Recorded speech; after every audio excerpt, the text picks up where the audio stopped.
I'm Arthur, 58 male. I used to run a logistics empire that spanned 3 continents, moving everything from medical supplies to automotive parts. I spent 30 years in boardrooms, wearing Italian suits and checking stock tickers. 5 years ago, I walked away. I sold the majority of my shares, kept a silent board seat, and moved to a 60-acre farm to grow heirlooms tomatoes and raise chickens. My son David knows I retired, but he has no concept of the golden parachute I walked away with. He thinks I'm just an old man scraping by on a pension. Last week, I drove my rusted pickup truck to his engagement party at a 5-star hotel. I was treated like a stain on the carpet, but they didn't know that I didn't just book a room at that hotel. I helped finance the building of it. Before this story unfolds, I'd love to connect with you. Please let me know in the comments where you're watching from and what time it is in your corner of the world. It's amazing to see how far these stories can travel. The frost on the window pane of my farmhouse was thick enough to obscure the sunrise, painting the world outside in a hazy, muted gray. I sat at my kitchen table, a chipped ceramic mug warming my hands, watching the steam rise from my black coffee. It was quiet here, a profound, heavy kind of quiet that I had spent millions of dollars trying to buy for 30 years, only to find it cost me nothing but the price of a few acres and a willingness to get dirt under my fingernails. My phone buzzed against the oak table, shattering the peace. The screen lit up with a photo of my son, David. He was 27 now, looking sharp in the photo, wearing a suit I knew he couldn't quite afford, smiling a smile that didn't quite reach his eyes. I swiped right. "Morning, David," I said, my voice raspy from the morning silence. "Dad, hey." David's voice was tight, wound up like a spring. "You didn't forget, right? Tonight." I took a slow sip of coffee. "The engagement party. Christmas Eve at the Grand Meridian. I have it written on the calendar right next to feed the goats. Dade, please." David sighed, and I could hear the nervous shuffling of papers in the background. He was at work, likely hiding in a break room. He was a junior architect at a mid-sized firm. A good job, respectable, but one that kept him constantly anxious about his standing. "This is big. Sarah's parents are going all out. They rented the Skylight Ballroom. Her dad invited half the city council. I'll be there, son. I'm looking forward to finally meeting them properly. Sarah seems nice." Sarah was nice enough, I supposed. We had only met twice. She was pretty polished, and had a way of looking at my farmhouse furniture, sturdy handmade oak pieces, as if they were firewood waiting to be burned. She wasn't mean exactly, just disconnected. She floated a few inches above the ground the rest of us walked on. "Yeah. Well, her mother is specific," David said, his voice dropping to a whisper. "Eleanor, she's very particular about appearances, Dad. Which brings me to, well, what are you planning to wear?" I looked down at my flannel shirt and canvas work pants. "I was thinking my tuxedo with the tails," I joked. "Dad, seriously. I have a suit, David. The charcoal one. It's clean. The one from before. The one from 5 years ago, yes. It fits fine. Maybe you could go buy something new." David suggested, the desperation creeping in. "I could transfer you some money. Just something modern. And maybe don't drive the truck," I frowned, setting the mug down. The truck was a 1998 Ford F-150. It had rust on the wheel wells and an engine that sounded like a smoker coughing in a library, but it ran perfectly. "The truck gets me from A to B, David. And I don't need your money. I'm fine." I know. It's just valet parking, Dad. Eleanor notices everything. She's already asked me 3 times what you do now, and when I told her you were in agriculture, she looked at me like I said you were a serf. Agriculture is honorable work. I said, my tone hardening slightly. "I know it is! I'm not ashamed!" He lied. He was ashamed. I could hear it. "Just, please, for me. Try to look successful." "I'll see you at 7, David." I hung up and looked out the window. The sun had finally broken through, melting the frost. David didn't know the truth. He didn't know that agriculture was a hobby I took up after selling Vanguard Logistics for a sum that would make Eleanor's head spin. He didn't know that the pension he thought I lived on was actually the interest from a trust fund I set up to ensure his future children would never have to work a day in their lives, if they chose not to. I had raised David alone after his mother passed when he was 5. Back then, I was building the company. I was absent more than I wanted to be, missing soccer games for board meetings in Tokyo, missing school plays for supply chain crises in Hamburg. I tried to compensate with money, then realized too late that money was a poor substitute for time. When I retired, I wanted to strip it all away. I wanted to know if my son loved me, or the credit card I used to hand him. So, I downplayed everything. I moved to the farm. I drove the truck. I wore the flannel. And today, hearing the embarrassment in his voice, I made a decision. I walked to my closet. Past the row of flannel shirts, past the heavy wool sweaters, to the back where a garment bag hung, collecting dust. Inside was a bespoke brownie suit, worth more than my truck. I ran my hand over the fabric. Then I let go of it. I reached for the charcoal suit David had mentioned. It was a department store buy, decent but dated. The lapels were a bit too wide, the fabric a bit too shiny from wear. Then I grabbed my coat. It was a heavy, tan trench coat I'd bought at a thrift store near the farm. It was missing the bottom button and had a faint stain of motor oil near the hem that wouldn't wash out. It was warm, practical, and looked exactly like something a poor, aging farmer would wear to a city party. They can't welcome the father. I whispered to the empty room. They don't deserve the fortune. I spent the rest of the day tending to the farm. I fed the chickens, fixed a section of the wire fence where a coyote had been probing, and chopped wood for the evening fire I wouldn't be there to enjoy. The physical labor centered me. It reminded me of who I was before the millions. I was a man who worked. By 5:00 p.m. I showered, scrubbing the dirt from my hands though the calluses remained. I shaved, leaving a bit of stubble because my razor was dull. I dressed in the charcoal suit. The white shirt that was just a shade off, white from age, and a tie that I'm pretty sure I bought in the late 90s. I looked in the mirror. I looked tired. I looked worn. I looked like a man who had struggled his whole life. Perfect, I said. I walked out to the truck. The cold air hit me, biting through the suit, so I pulled on the thrift store coat. It smelled faintly of old wool and rain. The drive into the city was a transition between worlds. The rolling hills and dark tree-lined roads of the county gave way to the sprawling suburbs, then the dense, frantic energy of the downtown district. The Christmas lights were up, draping the city in gold and red. People were rushing everywhere with bags of gifts, their faces illuminated by the glow of storefronts. The Grand Meridian Hotel stood in the center of the financial district like a cathedral of capitalism. It was 40 stories of glass and steel, with a portico that could fit a small airplane. I knew the building well. 20 years ago, James Sterling, the owner, had come to me when he was over-leveraged and the banks were threatening to pull the plug on construction. I wrote him a check that saved the project. We'd been friends ever since, though we rarely saw each other now that I'd gone off the grid. I pulled the Ford F-150 into the line of cars waiting for the valet. Ahead of me was a Porsche Cayenne, behind me a Mercedes S-Class. My truck rumbled and shook, the exhaust pipe letting out a puff of blue smoke. A valet in a crisp red uniform jogged up to the Porsche. He opened the door with a flourish, smiling, bowing. When I pulled up, the valet, a different one, young, with a sneer he hadn't learned to hide yet, didn't jog. He walked slowly. He looked at the rust on the bumper. He looked at the mud on the tires. I rolled down the window. "Evening," I said, handing him the keys. "Or sir," he said, not making eye contact. "Deliveries are around the back." I smiled. It had started already. I'm aghast. "For the Sterling Holloway engagement." He looked at the keys in his hand. Just a single ignition key on a ring, no fob. "Right, the engagement." He looked at the truck again. "I'll have to park this on the lower level. We don't have space up top." "Park it wherever it fits," I said, stepping out. I handed him a $20 bill. He took it with 2 fingers, as if it were contaminated. I walked toward the revolving brass doors.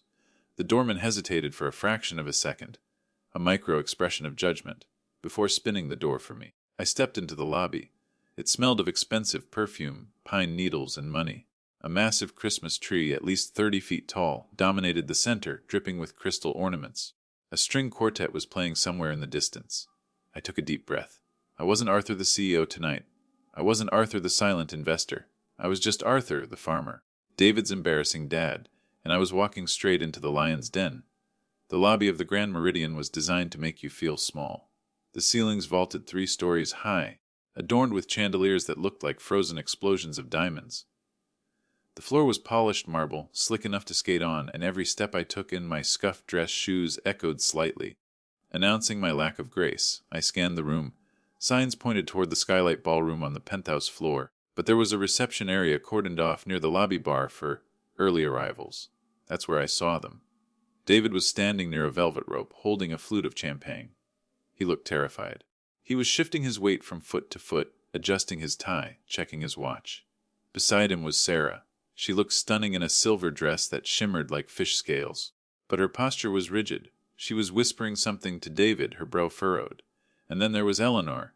Even from 50 feet away, Eleanor radiated a force field of judgment. She was a woman who had clearly spent a fortune fighting the aging process, and the result was a face that was smooth, tight, and completely immobile. She wore a deep red gown that looked heavy, dripping with gold jewelry. She was holding court, surrounded by a small circle of people who were nodding enthusiastically at whatever she was saying. I buttoned my worn tan coat, deciding to keep it on. It was my armor. I approached the group.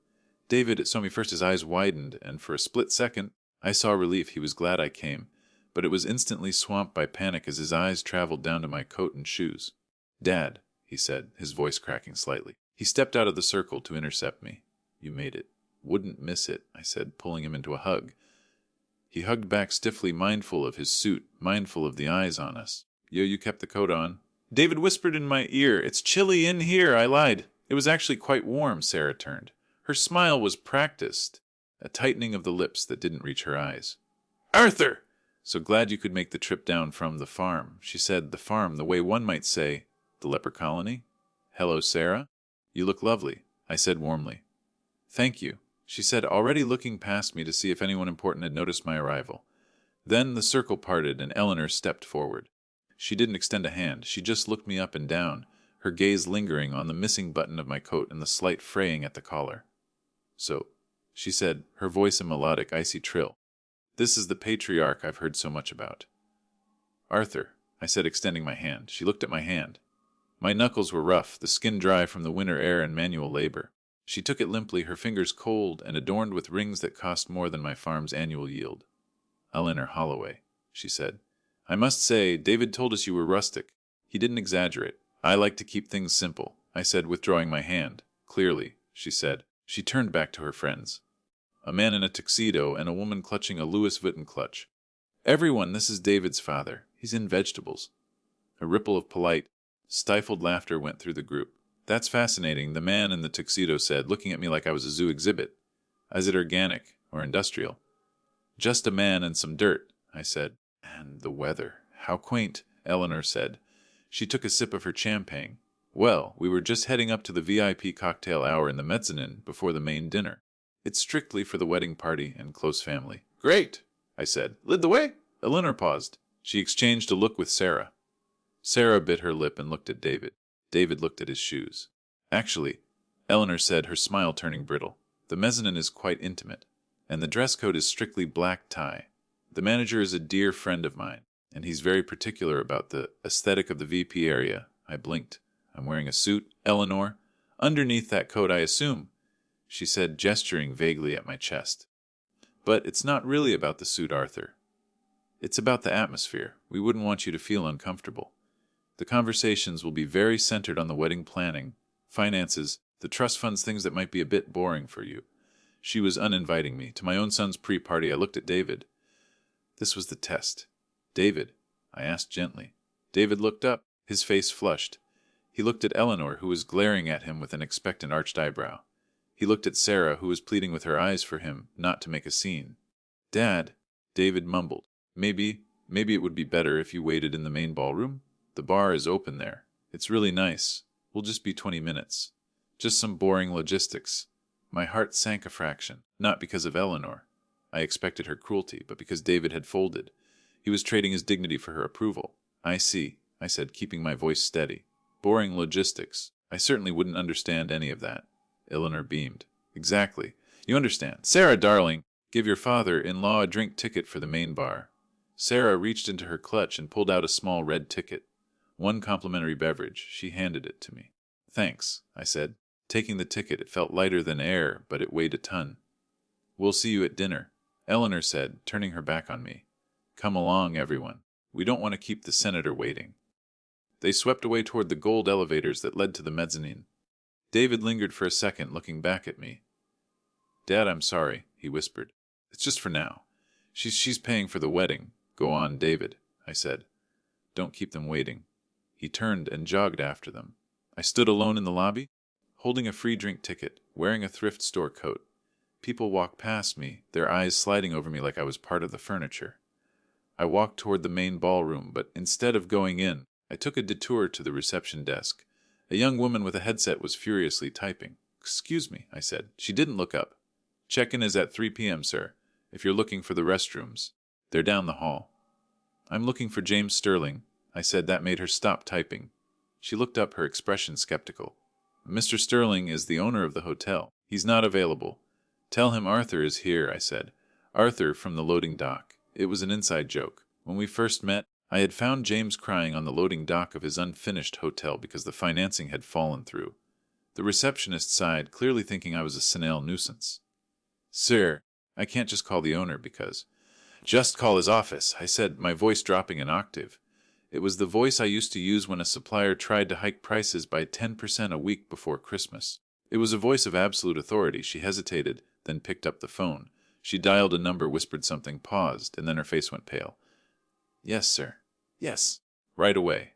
She hung up and looked at me with wide eyes. He's coming down. Immediately.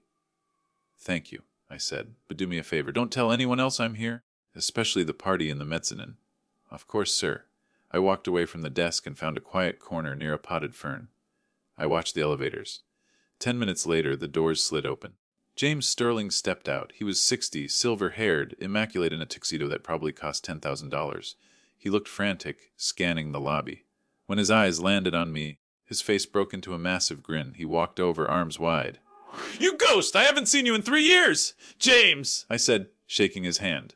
You look good. The place looks good. It pays the bills, he laughed. Then he stepped back, looking at my coat. He frowned. Arthur, is everything okay? Have you fallen on hard times? I laughed. No, James, I'm fine. The portfolio is doing better than ever. I'm just conducting an experiment. James raised an eyebrow. An experiment? My son is engaging into the Holloway family. They're upstairs? James grimaced. Ah, Eleanor Holloway, a nightmare in Tafeta. She's been terrorizing my staff for weeks. Wait, does she know who you are? She thinks I'm a poor farmer who can't afford a suit, I said. And she just banned me from the VIP section because I didn't fit the aesthetic. James's eyes darkened. She did what? In my hotel. Arthur, say the word, and I'll have security escort her out right now. No, I said, not yet. I want to see how this plays out. I want to see how far she goes. James grinned, a mischievous glint in his eye. You always were a ruthless bastard in negotiations, Arthur. So, what's the play? I'm going to go to the dinner. I'm going to sit where she puts me. I'm going to let her dig the hole. I held up the drink ticket. She gave me a free drink coupon, James. One. James laughed, a deep, booming sound. Unbelievable. Okay. What do you need from me? Nothing yet, I said. Just when you come to pay your respects to the party later. And I know you usually do for big spenders. Just play along. Treat me like the nobody she thinks I am. Until I give the signal. And the signal is, I'll take off the coat. James nodded. Understood. But Arthur, tonight's the night we open the 1982 Petrus in the cellar. I was saving it for a head of state, but I'd rather drink it with you. Save me a glass, I said. I have a feeling I'm going to need it after dinner. I checked my watch. The VIP hour was ending. The sharks were about to descend to the ballroom. I have to go, I said. I have a seat at the kids' table waiting for me. The skylight ballroom was magnificent. Glass walls offered a panoramic view of the city skyline, glittering like a motherboard in the dark. The tables were draped in white linen, set with crystal and silver. Centerpieces of white roses and holly stood tall on every surface. There were about 100 guests. Most were wealthy, or trying very hard to appear so. The air was filled with the murmur of polite conversation and the clinking of expensive cutlery. I found my name card. It wasn't at the head table. The head table was a long rectangular affair set on a riser, dominating the front of the room. That was where David sat, looking miserable, next to Sarah Eleanor, Sarah's quiet father George, and a few other distinguished-looking guests. My seat was at table 14. Table 14 was in the back corner, near the swinging doors of the kitchen. Every time a waiter burst through with a tray of steaming beef, a blast of hot air and kitchen noise hit me. My table companions were an eclectic mix of people Eleanor clearly didn't know what to do with. There was Sarah's second cousin twice removed, a teenager with headphones on who ignored everyone. There was an elderly aunt who seemed to be asleep. And there was a freelance photographer hired to document the event who was eating quickly between shots. Nice spot. The photographer mumbled, gesturing to the kitchen door as it swung open again, nearly hitting my chair. Best seat in the house, I said, unfolding my napkin. I watched the head table.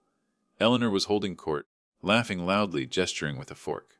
Occasionally she would glance toward the back of the room, spot me, and offer a tiny, smug smirk before turning back to her admirers. David hadn't looked at me once. He was drinking wine rapidly. The first course arrived, lobster bisque. It was excellent. James's chefs didn't cut corners. As the bowls were cleared, Eleanor stood up. She tapped a spoon against her glass. The room fell silent. "Welcome, everyone," she announced, her voice projected perfectly. "We are so thrilled to celebrate David and Sarah tonight. Two beautiful young people starting a life together." Applause rippled through the room. "Marriage is about joining families," she continued. "It's about legacy. The Holloway family has been a pillar of this city for 4 generations. We value tradition, excellence, and success." She paused for effect. "We are happy to welcome David into our fold. He is a bright young architect with a promising future. And though he comes from humbler beginnings, we believe that with the right guidance, he will fit right in." The insult was subtle, wrapped in a compliment, but it landed like a slap. Humbler beginnings. "I'd like to invite David's father, Arthur, to say a few words," Eleanor said suddenly. My head snapped up. This wasn't on the schedule David had told me about. I looked at David.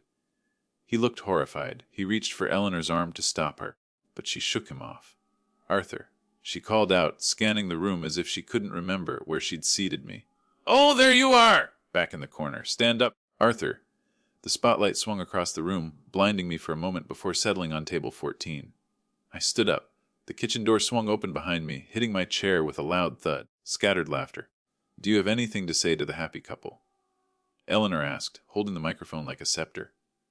I cleared my throat. I didn't have a microphone.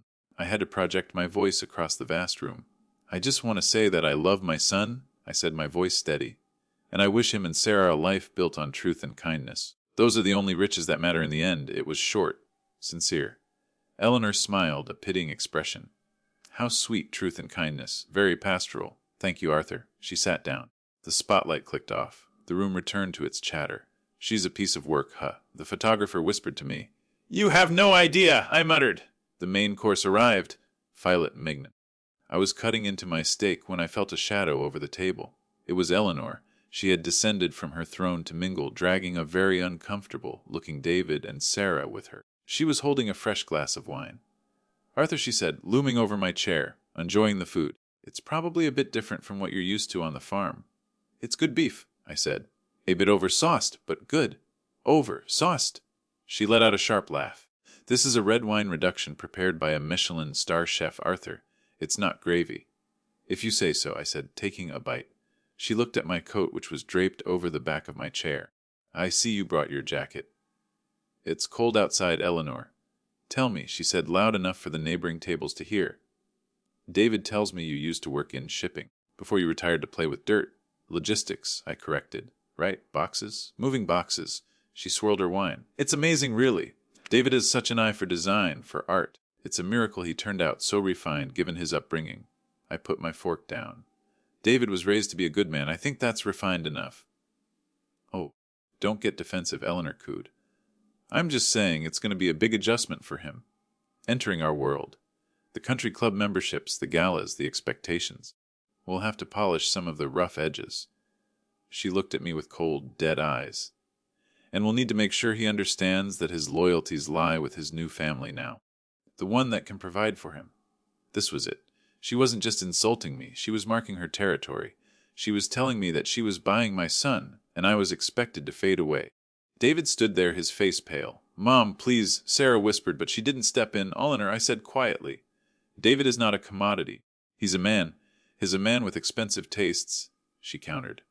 "Tastes he can't afford on a junior architect's salary, and certainly not on a farmer's pension." She leaned in closer.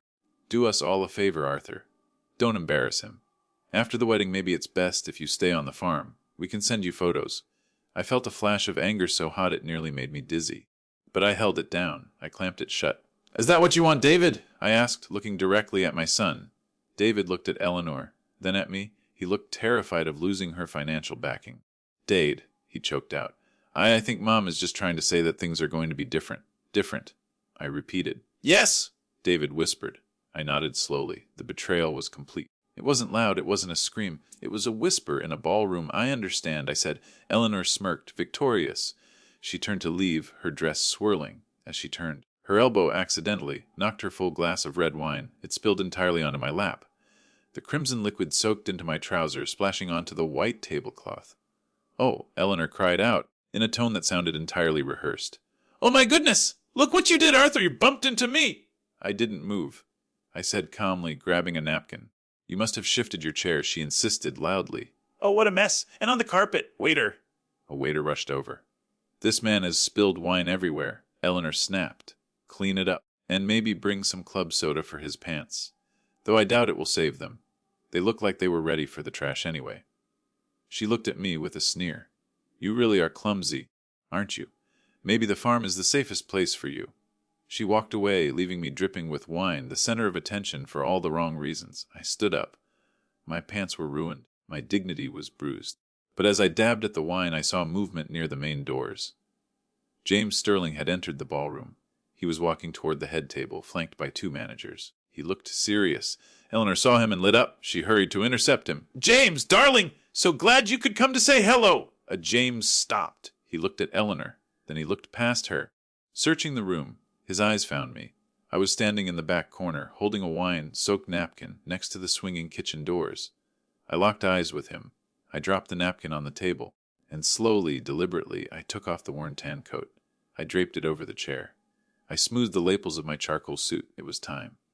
The silence in the skylight ballroom was different this time. Before, when Eleanor had called me out, the silence had been awkward, filled with pity and second-hand embarrassment.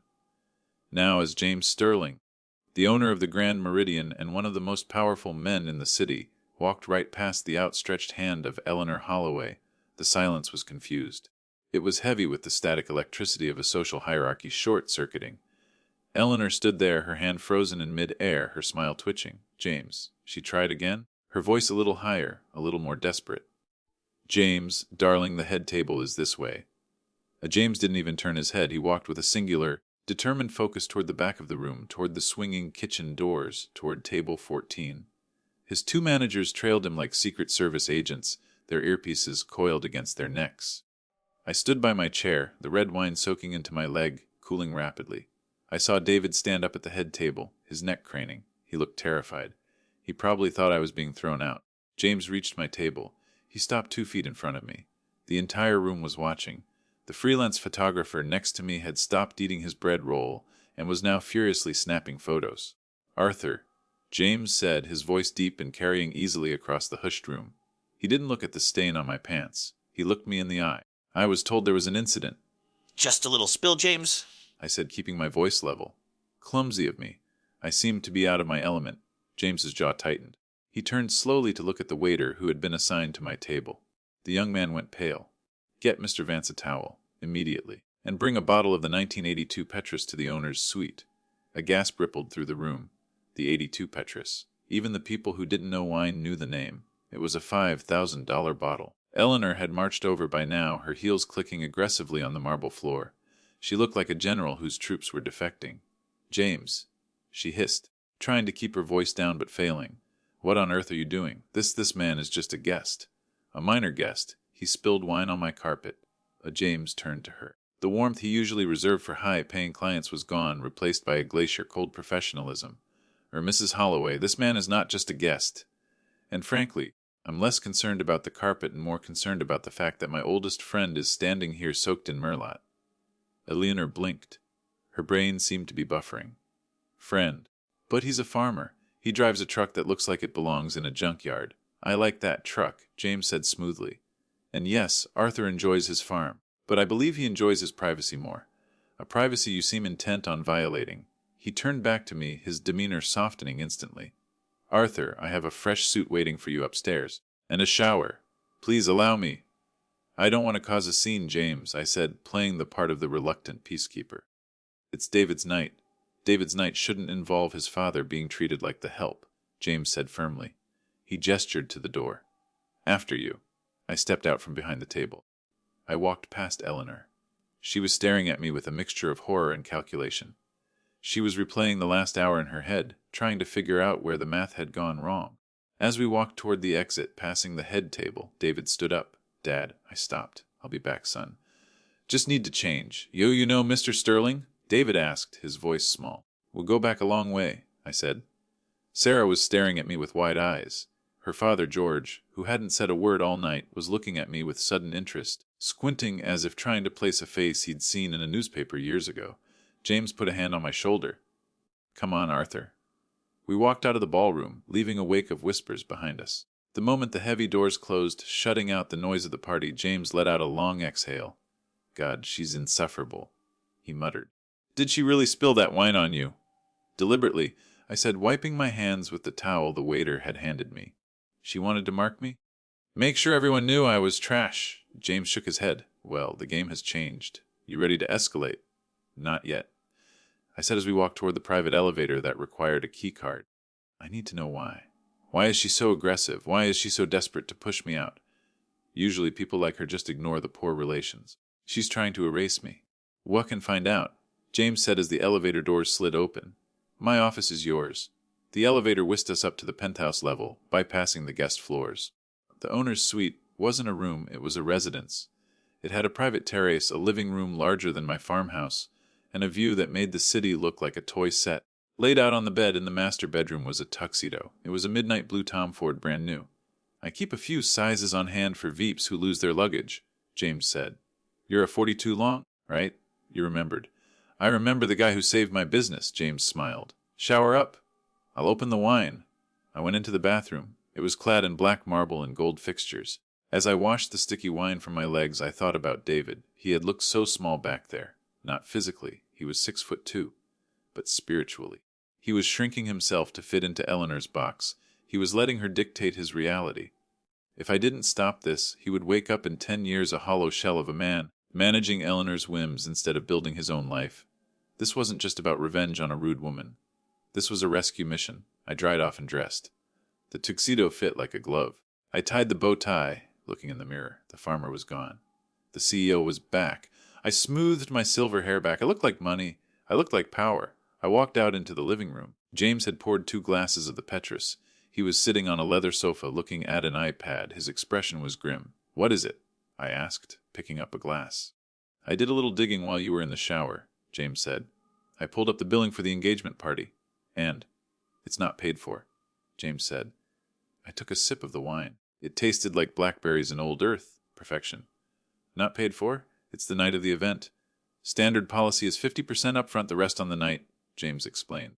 But Eleanor gave the event's manager a song and dance about a wire transfer delay from her offshore accounts. Because of her status in the city, the manager let it slide. He didn't want to offend her. Offshore accounts, I chuckled. Does she have them? That's the thing? James said, tapping the screen. I have a friend in risk management at the bank she uses. I made a call. Off the record. He looked up at me. Arthur, she's underwater. Heavily, the Holloway estate is mortgaged to the hilt. Her late husband's trust is dry. She's been living on credit cards and loans for 2 years. I swirled the wine in my glass. The pieces were clicking into place. She needs this wedding, I said softly. She needs a bailout, James corrected. She thinks David is the golden goose. Or rather, she thinks David's future is the golden goose. Architects make good money eventually. And maybe she thinks you have some hidden land value she can leverage later. She thinks I'm poor, I said. So she's not targeting me for money. No, James said. She's targeting David's compliance. She needs him isolated so she can control his finances.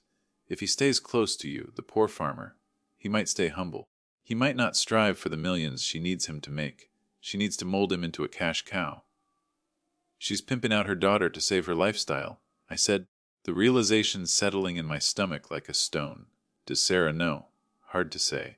The daughter usually knows there's pressure, but maybe not the extent of the debt. I set the glass down. The anger was gone, replaced by a cold, sharp clarity. This wasn't just snobbery. It was predation. She was hunting my son. I need to make a phone call, I said. James handed me his phone. Use the secure line. I dialed a number I hadn't called in 5 years. It belonged to Marcus, my former CFO, who now ran his own private equity firm. Marcus, I said when he answered. Arthur. His voice was shocked. Is everything okay? You haven't called since the transition. I'm fine. I need a favor. A big one. And fast. Name it. I need you to buy some debt. Who's? The Holloway family. Eleanor Holloway. And I need you to find out who holds the note on the Grand Meridian event tonight. Okay. Marcus typed furiously in the background. Give me 10 minutes. I hung up. I looked at James. I'm going to pay for the party, James. James raised an eyebrow. You are. Yes. But I'm not paying her bill. I'm buying the debt. I want to own the invoice. James grinned. A shark-like grin. I can arrange that internally. I can transfer the outstanding balance to a holding company of your choice. Do it, I said. Tonight, I own the room. The waiting was the hardest part. 10 minutes felt like 10 years. I paced the length of the suite, the city lights below blurring into streaks of gold. My phone buzzed. It was Marcus. "Okay, Arthur, it's worse than you thought," Marcus said, his voice clipped and professional. "Eleanor Holloway is technically insolvent. She has a liquidity crisis. She's borrowing from Peter to pay Paul. The mortgage on her estate is in default as of last month. The bank is holding off on foreclosure because of her name, but they're losing patience. Does she have any income? None. Just the appearance of it. She's burning through the last of her husband's life insurance. It'll be gone in 6 months. And the wedding. She's banking on it. I found some inquiries on her credit report. She's trying to take out a loan for the wedding costs using the joint credit of her daughter and a David Vance. Is that your boy?" My blood ran cold. She's trying to put the debt in David's name. Looks like it. Co-signatory. He probably signed a stack of papers she told him were vendor contracts or prenups. If this goes through, your son starts his marriage 100 grand in the hole for a party he didn't even want. I closed my eyes. It was so much dirtier than I imagined. She wasn't just a snob, she was a parasite. "Stop it," I said. "Block the loan." "I can't block it legally, Arthur. I'm not the bank." "Then buy the bank's interest. Or flag it for fraud. Tell them the co-signatory was coerced. Just freeze it. I can put a fraud alert on David's social security number if you have it. That will freeze any credit applications instantly. Do it. I'll deal with the fallout." "Don't." "Anything else?" "Yes." "Who holds the mortgage on her house?" "First City Bank." "Buy it. Offer them full value plus 5% to transfer the note to my holding company immediately." "Arthur, that's a $2 million house. You really want to be her landlord?" "No," I said. "I want to be her eviction officer." "Understood. I'll make the calls. It might take until Monday to finalize the paperwork, but I can get a letter of intent signed tonight." "Good enough." "Thanks, Marcus." I hung up. I turned to James. "She's trying to pin the debt on David." James stood up, his face dark. "That's low. Even for this town." "She's done," I said. "I'm taking her down. Tonight. The party is moving to speeches in 20 minutes, James said, checking his watch. "Eleanor is scheduled to give a toast to the Union of Fortunes. The irony is rich. I want to speak," I said. "You want the mic. I want the floor. Can you arrange it?" "It's my hotel, Arthur. I can arrange anything. I'll tell the DJ to cut her mic and give you one whenever you give the signal." "And the signal?" "Walk to the center of the room. I'll handle the rest." I adjusted my cufflinks. I looked at the man in the mirror. He wasn't just a father anymore. He was the titan of industry that Fortune magazine used to write articles about. The man who crushed competitors who tried to undercut him. Eleanor Holloway had tried to undercut my family. "Let's go," I said. We took the elevator back down. The descent felt like a dive bomber plunging toward its target. When the doors opened on the ballroom floor, the noise of the party spilled out. Louder music, the clinking of glasses. They were celebrating a lie. I walked toward the double doors. James signaled the doorman. They grabbed the handles. "Ready?" James asked. "Ready?" The doors swung open. The atmosphere in the ballroom had shifted. The dinner was over, and people were mingling drinks in hand. The lighting had dimmed, casting the room in a warm, amber glow. But the moment I stepped through the doors, the energy changed. It wasn't just the tuxedo. Though the midnight blue Tom Ford was a stark contrast to the worn coat I'd worn earlier, it was the way I walked. I didn't walk like a guest. I walked like I owned the building. James walked beside me, slightly behind, a visual cue that screamed deference. Heads turned. Conversations stalled mid-sentence. I saw the freelance photographer lower his camera, his mouth slightly open. I saw Sarah's father, George, nudge his wife. I walked straight down the center aisle toward the head table. Eleanor was there, laughing with the senator. She saw me. Her smile faltered, then froze. Her eyes darted from my face to the tuxedo, then to James, then back to me. She was trying to process the visual data, but it didn't compute. The farmer had vanished. David was standing near the cake. He saw me and dropped his fork. It clattered onto a plate, a sharp sound in the growing silence. "Dad," he mouthed. I didn't stop. I walked right up to the head table. "Eleanor," I said. My voice was calm, projecting easily without shouting. "Arthur," she sounded breathless. Where did you get that suit? Did you rent it?" "James lent it to me," I said. He thought I should look the part. "The part?" She gave a nervous laugh. "The part of what? A waiter?" "No," I said. "The part of the man paying for this party." The people around us went dead silent. The senator took a step back, sensing a political landmine. "Excuse me," Eleanor hissed. "I am paying for this party. The Holloway family is hosting." "The Holloway family hasn't paid a dime," I said. I just spoke to the billing department. The deposit was waived, and the final bill is outstanding. You were planning to put it on a credit card later tonight, a card in David's name. David's head snapped toward his mother. Mom, what is he talking about? Eleanor flushed a deep, ugly red. He's lying! He's drunk! James, get him out of here! She turned to James, expecting him to obey. James stepped forward, his face impassive. Actually, Mrs. Holloway, Arthur is correct. The bill was unpaid, but it has been settled as of 5 minutes ago. Mr. Vance paid it in full. The room erupted in whispers. Vance. The farmer paid. I don't understand, Sarah said, stepping forward. David, what is going on? I don't know, David stammered. Dad, where did you get $50,000? I turned to my son. David, there are things I haven't told you. Things I kept from you because I wanted you to build your own character. I wanted you to be valued for who you are, not for my bank account. I looked at Eleanor. But some people can only see price tags. Eleanor was trembling. Her narrative was crumbling. This is ridiculous, so you have some savings. You sold the farm. Good for you. That doesn't make you one of us. A lot of us. I laughed. It was a cold, dry sound. Eleanor, I don't want to be one of you, I signaled James. He nodded to the DJ booth. The music cut out completely. The room was deathly quiet. I turned to the room. My name is Arthur Vance, I said.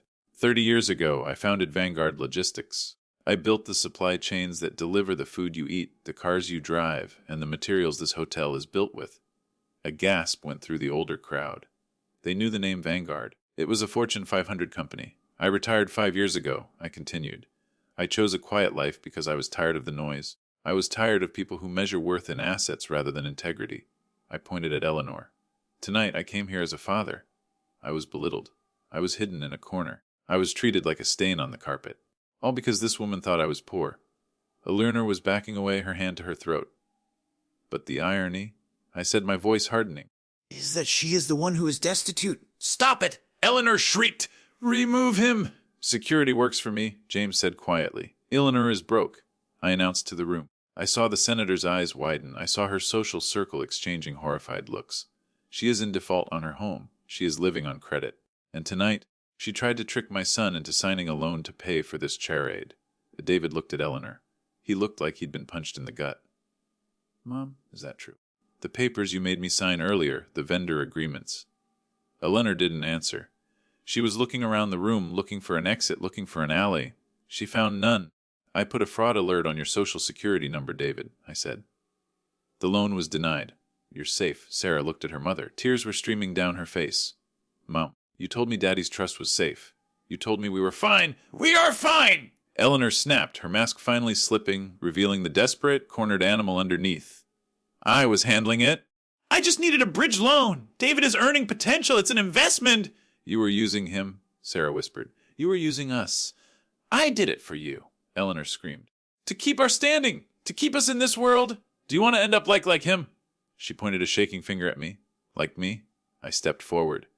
A man who loves his son. A man who owns his own life. Yes, Eleanor. I think that's exactly what they should want. I reached into my pocket and pulled out the crumpled, free drink ticket she had given me. Here, I said, placing it on the table in front of her. Have a drink on me. You're going to need it. Well, Eleanor looked at the ticket. Then she looked at the room. Hundreds of eyes were staring at her. The judgment she had wielded like a weapon was now turned against her. She burst into tears, real ugly, defeated tears. She grabbed her clutch and ran toward the exit. The crowd parted like the Red Sea, nobody saying a word, nobody stopping her. I watched her go. Then I turned to David. He was standing there, shocked. He looked at the tuxedo. He looked at my face. Dad, he whispered. You're rich. I'm comfortable, I said. But right now, I'm just your dad. And we need to talk. The silence that followed Eleanor's departure was heavier than the noise of the party had ever been. It was the silence of 100 people simultaneously realizing they had been witnessing a play, and the curtain had just been ripped down. I stood in the center of the ballroom, the adrenaline beginning to fade, replaced by a deep, weary ache in my bones. I wasn't a young man anymore, and dismantling a person's life, even a deserving one, took a toll. Sarah was the first to move. She collapsed into a chair, burying her face in her hands. Her shoulders shook with silent sobs. David stood over her, his hand hovering near her back. Unsure if he was allowed to touch her, he looked at me, his eyes filled with a turbulent mix of awe and betrayal. Dad, David said, his voice raspy. Is it really true? About the house? About her money? It's true, I said gently. Marcus confirmed it. She's been insolvent for 2 years. This wedding was her Hail Mary pass. Sarah looked up, mascara streaking her face. She told me we were royalty. She told me I had to marry well to maintain the standard. She was selling me. She was desperate, I said. Desperation makes people do ugly things. From the head table, George, Sarah's father, finally stood up.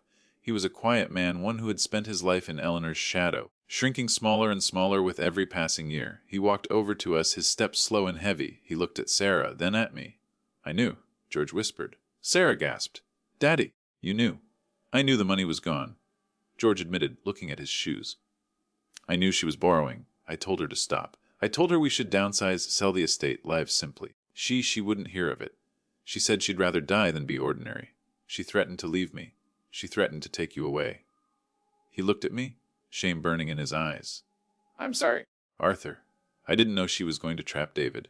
I thought she just wanted a nice wedding. I was a coward. Yes, you were, I said. It was harsh, but it was the truth. But you can stop being one now. Your daughter needs a father, not an audience member. George nodded, tears welling in his eyes. He sat down next to Sarah and wrapped his arms around her. I'm sorry, sweetie. I'm so sorry. James Sterling stepped up to me. Arthur, the party is dead. I'm going to clear the room. Do you want to use the office upstairs? No, I said. I'm going home. To the farm. I looked at David.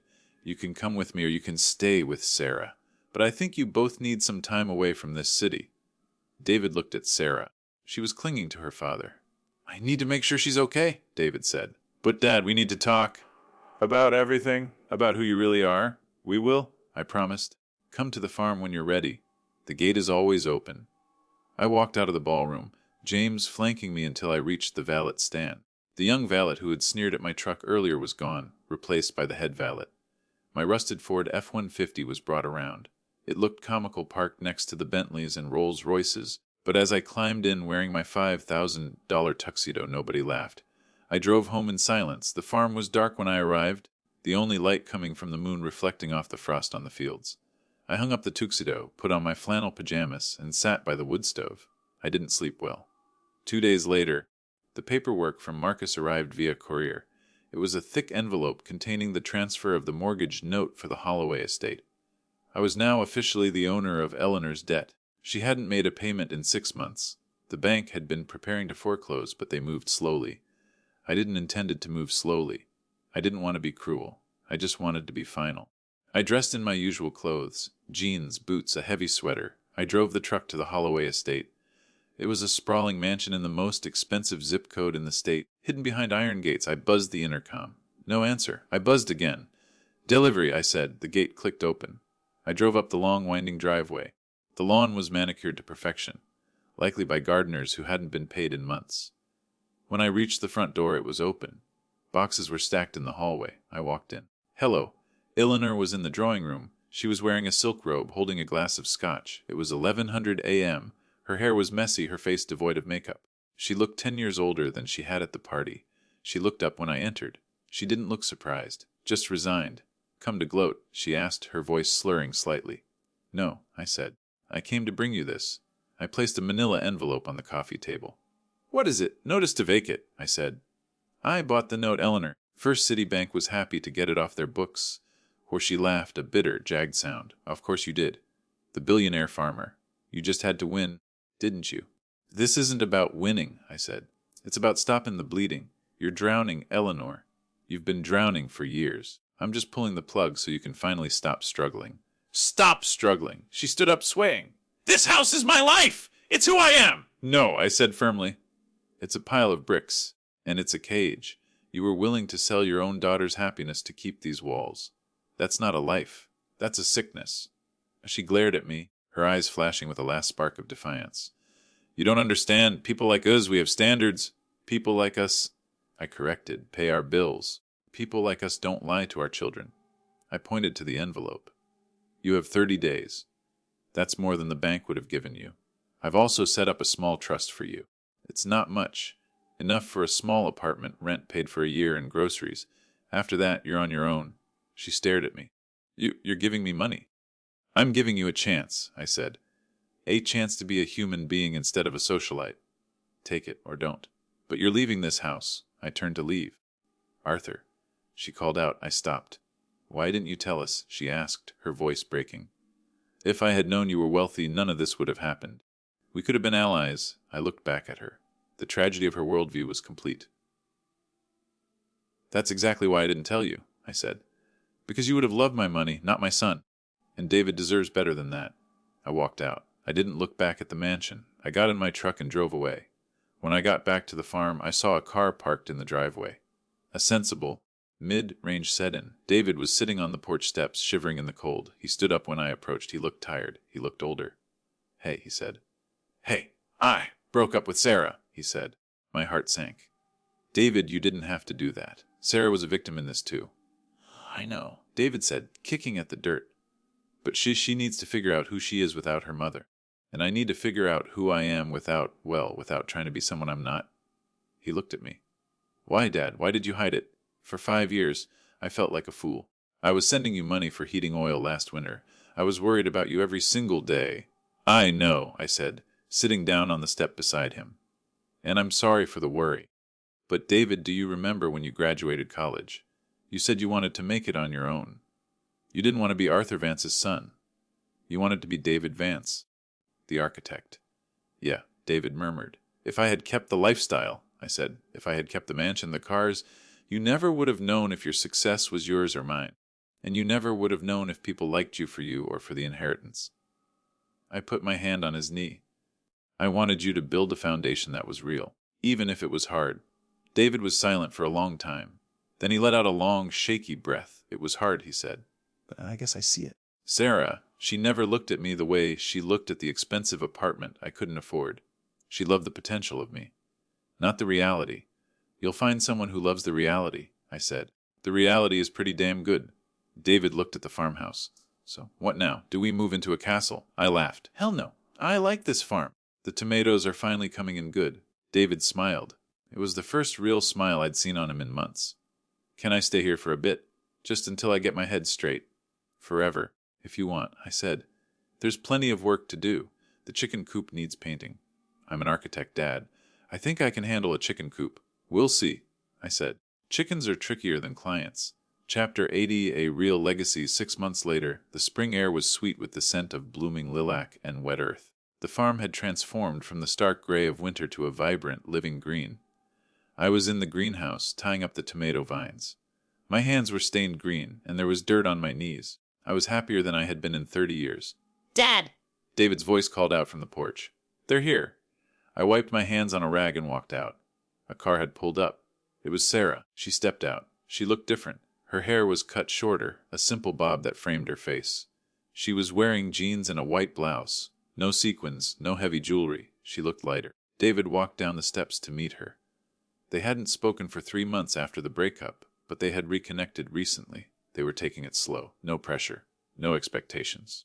Hi, Sarah said, a shy smile on her face. David said. He looked at her with a warmth that was genuine. Behind Sarah, George stepped out of the car. He looked healthier, too. He had lost weight, and his posture was straighter. Arthur, George said, extending a hand. Good to see you. You too, George. How's the apartment? Our small? George laughed. But quiet. Peaceful. I've started painting again. Watercolors. That's wonderful. And Eleanor? I asked, keeping my voice low. George's smile faded slightly.